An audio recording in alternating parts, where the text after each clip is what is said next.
मैं अपना जन्मदिन कहाँ मनाता हूं वो मुझको इतना ज्यादा ये नहीं होता विशेष, पर ये 20 जुलाई जो मेरी कथा की तिथि है ये कहाँ मनती है, इस पर मेरे को बड़ा ध्यान रहता है कि कहाँ हो, किन किन लोगों के बीच में हो। वो लोग थोड़े स्पेशल लगते हैं, उन लोगों से थोड़ी सी प्रियता बढ़ जाती है। तो आप सब लोगों के बीच अपने ये विशेष, वैसे तो देखिए कथा करते हैं हम तो हमारा हर दिन विशेष है, हर दिन हमारा उत्सव है। ठाकुर जी ने कम से कम किसी और काम में तो नहीं लगा रखा। 365 दिन ठाकुर जी अपनी सेवा कराते रहते हैं। हमारे पूज्य श्री मलुकपीठ वाले महाराज जी कहते हैं, व्यास जी हमसे कहते हैं, इंद्रेश जी कितना बड़ा भाग्य है, दुनिया के लोगों को ठाकुर जी को याद करने के लिए समय निकालना पड़ता है, लेकिन आप और हम कथा वक्ता कितने भाग्यशाली। हमारे तो कान ठाकुर जी ने पकड़ के बैठा रखा है, बोले तो तुझे मुझे याद करना ही पड़ेगा, मेरे को याद करे बिना रह नहीं सकता। हर दिन ठाकुर जी को याद करना पड़ता है, हर दिन ठाकुर जी की एक लीला, एक कथा वैष्णवों के बीच कहने का अवसर मिलता है, ये सौभाग्य है।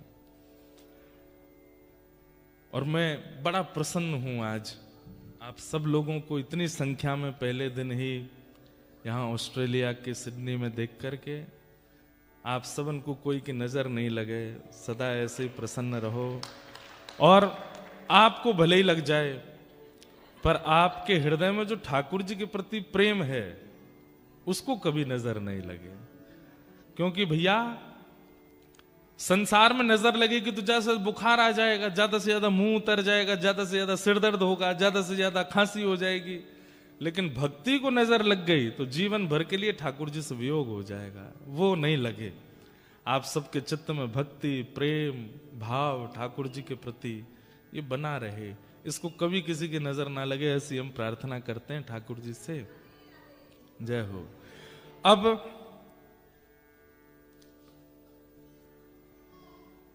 3 दिन का ये सत्र है, मैं बड़ा असमंजस में हूं कि मैं क्या सुनाऊं।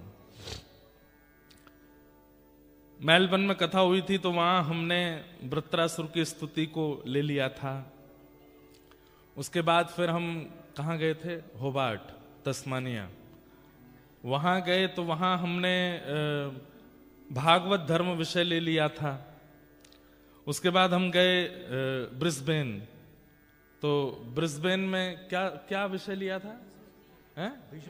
नहीं, भीष्म स्तुति तो यहां कही थी कल गोल्ड कोस्ट में। क्या